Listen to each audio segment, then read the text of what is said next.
বহুত দৌড়ানি বাকি আছে। আল্লাহর ধরা সবচেয়ে বড় ধরা। আল্লাহ ধরে না কিন্তু ধরলে আল্লাহ ছাড়ে না, ঠিক কিনা? এই জন্য প্রিয় ভাইয়েরা, আমাদেরকে স্লোগান দিও না এখন ভাই, কথা শোনেন প্রিয় ভাইয়েরা। এই কথা বলার উদ্দেশ্য আল্লাহর কাছে ক্ষমা নিয়ে আমাদেরকে বিনা হিসাবে জান্নাতি হওয়ার জন্য চেষ্টা করতে হবে। এটা একটা দল কয়টা বলছি? 4টা। চলেন এবার 2 নম্বর দল। কয় মিনিট আছে আমাকে লিখে দিবেন, বসেন আপনি। 2 নম্বরে কথাগুলো মনোযোগ দিয়ে শোনেন। আল্লাহ রাব্বুল আলামিন বলছেন, একদল লোকের কোনো হিসাবই হবে না, বিনা হিসাবে জাহান্নামে ঢুকিয়ে দেওয়া হবে। নাউজুবিল্লাহ বলেন। আল্লাহ কোরআনে বলছেন সূরা বাকারা 217 নম্বর আয়াতের মধ্যে, ওয়া মান ইয়ারতাদিদ মিনকুম আন দীনিহি ফায়ামুত ওয়া হুয়া কাফির ফাউলাইকা হাবিতাত আ'মালুহুম ফিদ দুনিয়া ওয়াল আখিরাহ ওয়া উলাইকা আসহাবুন নারি হুম ফিহা খালিদুন। আল্লাহ বলছেন একদল লোক অতি পণ্ডিত হয়ে যায়, আল্লাহর দিনের উপরেই ছিল, কিন্তু এমন বুঝ আনছে, বুঝ এনে মুরতাদ হয়ে গেছে, আল্লাহর দিন থেকে সরে গেছে। সে অনেক সময় বুঝে মুরতাদ হয়, অনেক সময় না বুঝেও মুরতাদ হয়। আমাদের দেশে না বোঝা একদল মুরতাদ আছে, এদের ঈমান বোঝানো আমাদের জন্য জরুরি। ছোট্ট করে বোঝানোর জন্য বলি, আমাদের দেশে এরকম মুসলমান আছে কিনা নামাজের ইসলাম পছন্দ করে, রোজার ইসলাম পছন্দ করে, যাকাতের ইসলাম পছন্দ করে, কিন্তু যেই না বলা হয় চোরের বিচার আল্লাহর আইন দিয়ে করা হোক, দেশটা আল্লাহর আইন দিয়ে চলুক, খেলাফত অনুযায়ী দেশটা পরিচালিত হোক, সেই না ওই নামাজি হাজী সাহেব পর্যন্ত রাজি থাকে না। এরকম মুসলমান আছে কিনা? উল্টা আমাদেরকে বলে, সাইফুল্লাহ ভাইকে তো কোনো দলের লোক মনে করতাম না, কিন্তু উনিও তো দেখি দলের কথা বলে। আল্লাহর দ্বীনের পক্ষে কথা বললে, আল্লাহর আইনের পক্ষে কথা বললে দল খুঁজে নামে পরিচয় দেয়, আসলে এইগুলা মুনাফিক মার্কা মুসলমান। ভালো করে বোঝেন।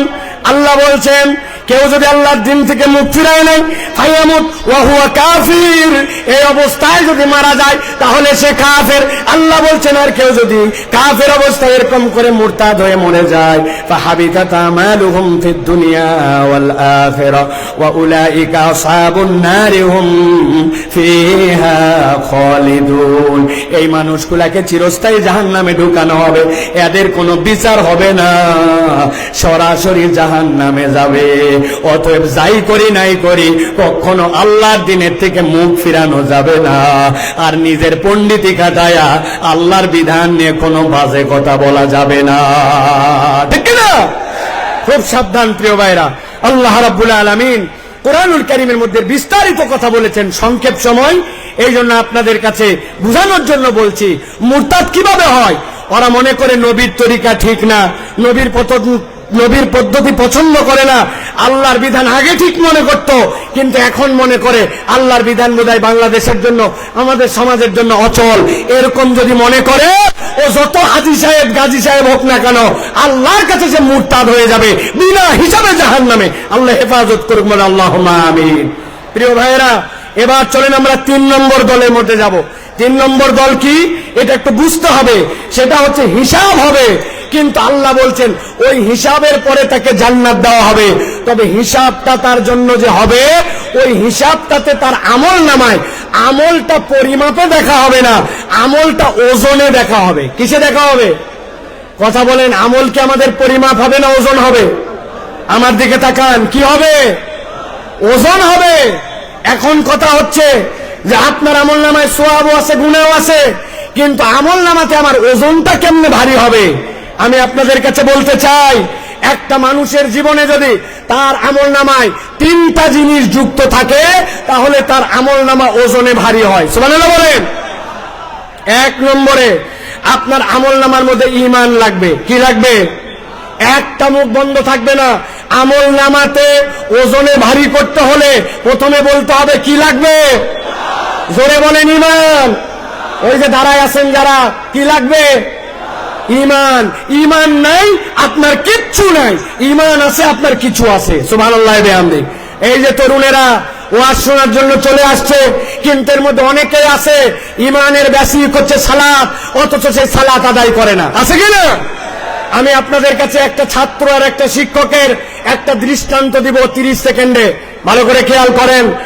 এক ছাত্রকে তার ওস্তাদ জিজ্ঞাসা করছে, বলতো দুনিয়াতে নামাজ পড়ে না কারা কারা?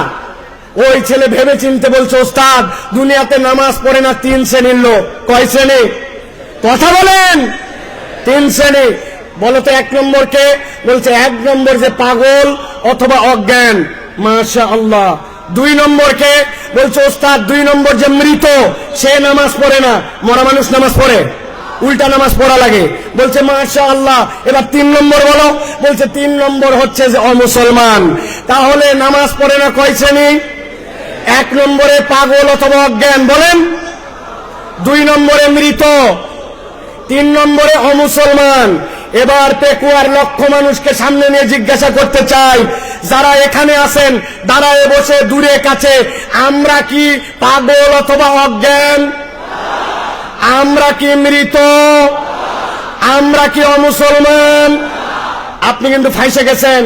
আপনি আগামীকালকে নামাজ পড়েন নাই, বলছে এই তুই কি পাগল? বলছে না। তাহলে মরা না, অমুসলমান না। তো আপনি পাগল না, মরা না, অমুসলমান না, আপনি নামাজ পড়বেন না, তা হবে না, ঠিক কিনা? ঈমানের পরে সবচেয়ে গুরুত্বপূর্ণ এইটা হচ্ছে আপনার আমার জন্য সালাত। তাহলে আমলে ওজন বাড়ানোর জন্য কাজ 3টা। 1 নম্বর ঈমান লাগবে। কি লাগবে? 2 নম্বর লাগবে নিয়ত সহি লাগবে, আপনার নিয়তটা বিশুদ্ধ লাগবে। নিয়ামতুল্লাহ নিজামের কথা, মোটরসাইকেলে আসতে আসতে আমার চোখটা ছলছল হয়ে গেছে। বল সাইফুল্লাহ ভাই, এত লক্ষ লক্ষ লোক দেখানোর জন্য আয়োজন করি নাই। আমার আব্বা ইন্তেকাল করে গেছেন, এলাকাবাসী অনেক মানুষ মারা গেছে। একটা লোক যদি দোয়া করে, আমার বাপ যদি সেখান থেকে নিষ্কৃতি পায়, আর মানুষ যদি কোরআনের বার্তা নিয়ে কোরআনের পক্ষে বাড়িতে যায়, আমার আয়োজন সফল ভাই, একটু দোয়া করবেন। নিয়ামতুল্লাহ যদি মনে করতো অনেক টাকা দিছে, দেখ কত বড় আয়োজন করি, আয়োজনের 1 পয়সাও দাম নাই। এই জন্য আমলটা লাগবে ইখলাসের সাথে, আল্লাহর জন্য, ঠিক কিনা? আমল করব কার জন্য? আল্লাহর জন্য। আর আমল নামায় যদি ওজন বাড়াতে চান, 3 নম্বর পয়েন্ট হচ্ছে নবীর তরিকায় করা লাগবে। কার তরিকায়? নবীর তরিকায়। এইটার মধ্যে কথা আছে প্রিয় ভাইরা, আমরা নবী সাল্লাল্লাহু আলাইহি ওয়াসাল্লামের তরিকা মানতে চাই, ঠিক কিনা? কথা বলেন। কিন্তু আমরা যুক্তি তর্কে গেলে অনেক সময় নবীর বিপক্ষে আমরা কথা মানবো না বলি, কিন্তু আবার ওই মানুষটাই যুক্তি তর্কে উল্টায় ফেলি। আমি আপনাদের কাছে জিজ্ঞাসা করতে চাই, আপনার এলাকায় জুম্মার নামাজের মুসল্লি বেশি হয় না ঈদের? কথা মনে বুঝেন নাই, জুম্মা না ঈদের? এবার বলেন তো ভাই, ঈদের দিন আপনার এলাকায় ঈদের জন্য আজান দেওয়া হয়, একামত হয়। নবীজির সময় লোকজন কম ছিল, এই জন্য আজান একামত হতো না। আজকের পেকুয়ার মাহফিল থেকে সিদ্ধান্ত নিব, এবার রোজার ঈদ থেকে আমরা আজান দিব, একামত দিব, দিয়ে ঈদের নামাজ আদায় করব। রাজি আছেন? কেন রাজি নাই? আজান একামত খারাপ নাকি? বলবেন হুজুর আলটা পাল্টা কথা বলেন না, নবী যা করে নাই আমরা তা করবো কেন? আচ্ছা ঠিক আছে, এটা বাদ দিলাম। এবার আজকে একটা আমল আমরা করলে কেমন হয়? নবীজি ছিলেন মাসুম, সাহাবায়ে কেরাম ছিলেন আদুল, তাদের গুনাহ খাতাই ছিল না। আমাদের গুনাহ খাতা কম না বেশি? যাদের বললেন না তারা মনে হয় আল্লাহর ওলি। গুনাহ খাতা কম না বেশি? আজকে আমরা নবীজির সময় জুমার নামাজে 2টা করে সিজদা হতো। জিজ্ঞাসা করব সিজদা দেওয়া ভালো কাজ না খারাপ কাজ? ভালো কাজ। তো আমরা ভালো কাজ, এই জন্য আজকের জুমায় আমরা 4টা করে প্রত্যেক রাকাতে সিজদা দেব। কারা কারা রাজি আছেন হাত তোলেন। আপনারা জুমায় 4টা সিজদা দিবেন? কারা কারা রাজি আছেন? আছেন কেউ? বলে হুজুর আলগা কথা বলেন না, জুমার নামাজ নবীর ওখান থেকে সিলেক্ট করা। আমি বুঝানোর জন্য বললাম, যে লোক জুমার নামাজের সিজদা ভালো কাজ, তাও 4টা দিবে না, ঈদের নামাজের আজান দিবে না, একামত দিবে না, ওই মানুষকে যদি বলা হয় এটা নবী করে নাই, এটা বিদআত, এটা ছেড়ে দেন, তখন বলবে আমার দাদাকে বুঝতো না, আমার বাপকে বুঝে নাই, আমার আগের ইমাম সাহেবকে জানে নাই। এই কথা বলে বলে নবীর তরিকার থেকে নিজেকে সরায়। আপনি আপনার আমল নামায় যদি ওজনে বাড়াতে চান, গুনাহ আছে কিন্তু ওজনে বাড়াতে চান, ঈমান লাগবে, ইখলাস লাগবে, নবীর তরিকায় আমল হওয়া লাগবে। নবীর তরিকায় আমল নাই, আল্লাহর কাছে তার এক পয়সাও দাম নাই। কথা পরিষ্কার? আল্লাহ রাব্বুল আমিন আমাদেরকে বোঝার তৌফিক দান করেন। আল্লাহ রাব্বুল আমিন আমাদেরকে রাসূলুল্লাহ সাল্লাল্লাহু আলাইহি ওয়াসাল্লামের পথ পদ্ধতি মেনে নিয়ে চলার তৌফিক দান করেন। 30 সেকেন্ড একটা উদাহরণ দিয়ে রাখি।